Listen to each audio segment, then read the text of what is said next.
This video is part of a series which introduced a new advanced analysis capability for frequency domain response and fatigue. There are 8 videos, of which this is the 6th one. It's explaining how to install the product.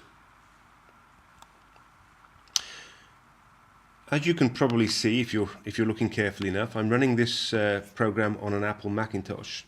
I'm using a Windows 7 virtual machine, so I've started up a virtual machine in the background. I'm going to go to a directory, like a temp directory, and place in that directory the installation package CAEfatigue _vibration.exe.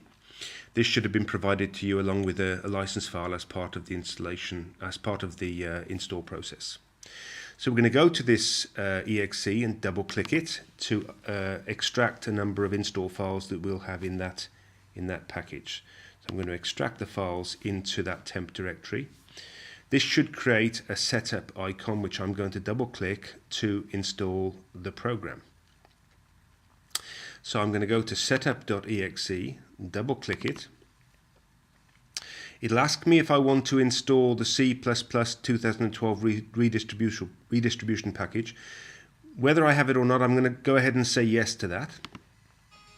Obviously say yes to any warnings that come up, and it should start to install. Now, if you already have this installed, it may give an error message.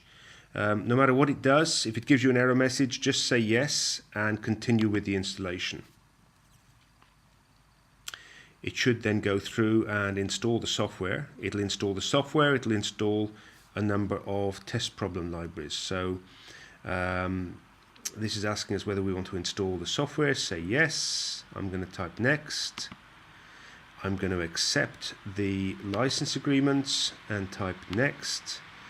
I'm going to accept the name for the customer information, and I'm going to let it go ahead and put the install into C program files x86 CAEfatigue.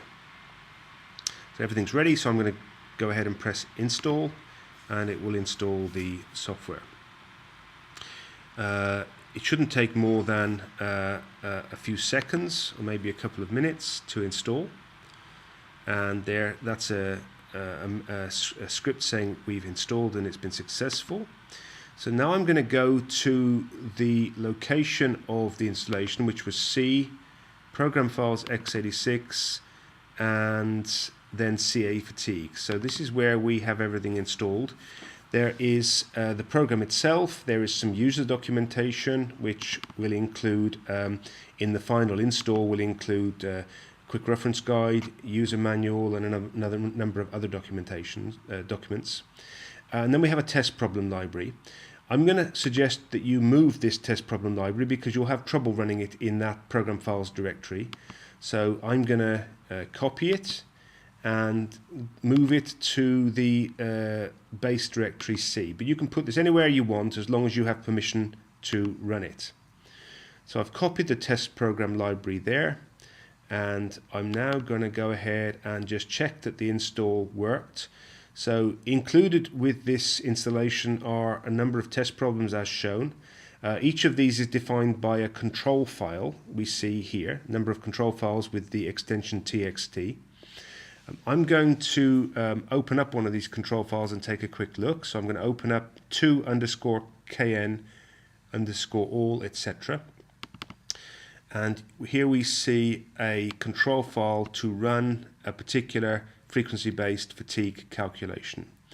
I'm not going to go through the detail of this file. I'm just going to point out a couple of items here. First of all, there is an entry here in the 6th column of the VIBFAT entry, which says naught. That's what we call the log level entry. We've set it to naught, which means we have minimal output in the log file. I'm going to point out another item here. CSV plus FEF is the entry in the 3rd column of that same entry, and that's specifying that we want a CSV file output and we want patron neutral files, FEF files, to be written. The last thing I'm going to point out here is that we've put 1 for column 3 on the VFTG sequence card, and that specifies that we want all events to be output to the output file. Although in this particular case there is only one event, so it doesn't make much difference. So in order to run this program, I'll point out one last thing. The materials are specified using an include materials here. I can go and show you that include in a minute. And the loading is provided through an include loading 500 _ psd load.txt. The stresses come from an op2 file, which is in a subdirectory op2 files, and it's called knrandom.op2. So clearly those need to be there.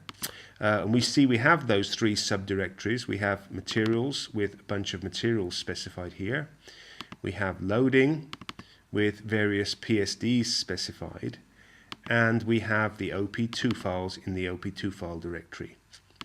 So in order to run this control file, we need a command prompt. You're provided with one in the directory here. Double click on the command prompt. It will open up a command script, and from that we can type CAEfatigue space and 2 and tab should pick up the name of that file. When I press return, it will run the program.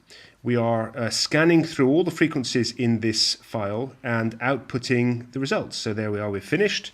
So if I now go back to my directory, and if I sort based on date, I should see all the files I've just created. So I've created a set of results files in FEF format, and I've created a CSV file here, which can be opened with Excel. If I just open that up now, I've got an Excel file with all the results included. And the FEF files can be imported into Patron. I won't do that now, that will be the subject of another video. If you want to find out more about this product, please go to our website, CAEfatigue.com, where you will find up-to-date information on the product. It is also available from these three companies. So you'll see a company in the US, a company in the UK, and a new reseller we've just signed up, Desktop Engineering, that are covering EMEA. Thank you very much.